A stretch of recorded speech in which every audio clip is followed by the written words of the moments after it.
ఇరాన్ను ప్రపంచ పటం నుంచి తుడిచేస్తాం అంటూ కొద్ది రోజుల క్రితం వరకు గర్జించిన అమెరికా ప్రెసిడెంట్ డొనాల్డ్ ట్రంప్ ఇప్పుడు హఠాత్తుగా శాంతి మంత్రం ఎందుకు జపిస్తున్నారు? కొన్ని రోజుల్లోనే ముగుస్తుంది అనుకున్న ఇరాన్ యుద్ధం 2 నెలలు దాటినా తేలకపోవడంతో వాషింగ్టన్లో అసలేం జరుగుతోంది? యుద్ధం నుంచి గౌరవప్రదంగా బయటపడడానికి ట్రంప్ తన మిత్ర దేశాలైన సౌదీ, యుఏఈ, పాకిస్తాన్లతో పాటు పరమ శత్రువు చైనా సహాయం కూడా ఎందుకు కోరారు? ట్రంప్ మైండ్లో ఉన్న ఆ సీక్రెట్ ఎగ్జిట్ స్ట్రాటజీ ఏంటో న్యూయార్క్ టైమ్స్ నివేదికల ఆధారంగా ఈ వీడియోలో క్లియర్గా తెలుసుకుందాం.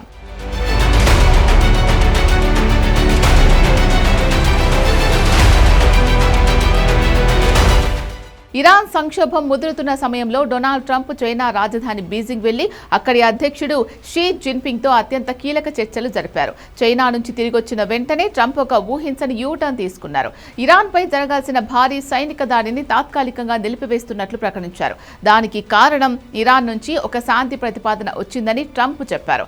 ఖతార్, సౌదీ అరేబియా మరియు యుఏఈ లీడర్లు తనకు ఫోన్ చేసి దాడిని కాసేపు ఆపమని కోరారని, అమెరికాకు అలాగే మిడిల్ ఈస్ట్ కు యోగ్యమైన ఒక పెద్ద డీల్ కుదరబోతోందని ట్రంప్ తన ట్రూత్ సోషల్ పోస్ట్ లో సంచలన ప్రకటన చేశారు.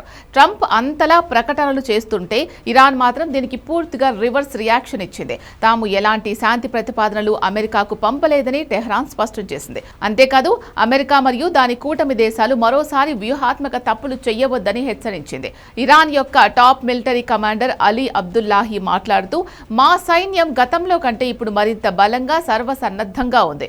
అమెరికా గనక మళ్లీ దురాక్రమణకు దిగితే మా సమాధానం అత్యంత వేగంగా, శక్తివంతంగా మరియు ఊహించని స్థాయిలో ఉంటుంది అని ఓపెన్ వార్నింగ్ ఇచ్చారు. అంటే ట్రంప్ ఆశించినట్లు ఇరాన్ ఇంత సులువుగా లొంగిపోవడానికి సిద్ధంగా లేదని తేలిపోయింది. ఇక్కడ అసలు ప్రశ్న ఏంటి అంటే, ఎప్పుడు దూకుడుగా ఉండే ట్రంప్ ఇప్పుడు ఎందుకు వెనక్కు తగ్గుతున్నారు? విశ్లేషకుల ప్రకారం ట్రంప్ ఒక పెద్ద ఉచ్చులో చిక్కుకున్నారు. ఈ యుద్ధం కేవలం కొద్ది రోజుల్లోనే ముగిసిపోతుందని, అమెరికాకు స్విఫ్ట్ విక్టరీ దక్కుతుందని ఆయన అంచనా వేశారు. కానీ 2 నెలలు గడుస్తున్నా ఇరాన్ పట్టు వదలడం లేదు. దీనివల్ల అమెరికాకు భారీగా ఆర్థిక నష్టం వాటిల్లుతోంది. అన్నింటికంటే ముఖ్యంగా ట్రంప్ను గెలిపించిన ఆయన సొంత ఎంఏజీఏ గ్రూపుల నుంచే తీవ్ర వ్యతిరేకత వస్తోంది.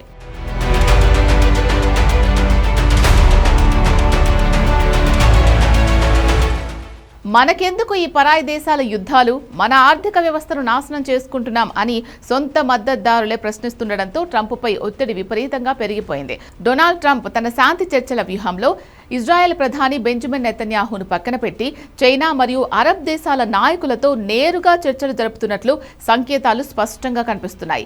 ఇరాన్ విషయంలో నెతన్యాహు దూకుడు వైఖరిని నియంత్రిస్తూ తన రాజకీయ ప్రయోజనాల కోసం యుద్ధాన్ని ముగించి ఒక డీల్ కుదుర్చుకోవాలి అనేది ట్రంప్ ప్రధాన ఉద్దేశంగా ఉంది. ఈ యుద్ధం నుంచి తన గౌరవానికి భంగం కలగకుండా బయటపడడానికి ట్రంప్ ప్రభుత్వం ఇప్పుడు ఇరాన్కు భారీ ఆఫర్స్ ఇస్తోంది. గతంలో విజయం అనే పదం వాడిన ట్రంప్ ఇప్పుడు ఒప్పందం వైపు మొగ్గు చూపుతున్నారు.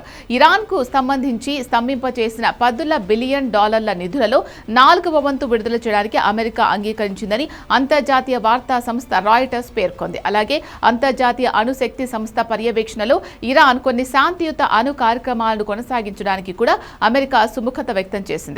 చర్చలు జరుగుతున్నంత కాలం ఇరాన్ పై చమురు ఆంక్షలు కూడా ఎత్తివేయడానికి ఒప్పుకుంది. అయితే ఇదే సమయంలో America vice president JD Vance ఒకవేళ చర్చలు విఫలమైతే అమెరికా దాడులకు పూర్తిగా సిద్ధంగా ఉంది అని ఇరాన్ను హెచ్చరించడం గమనార్హం.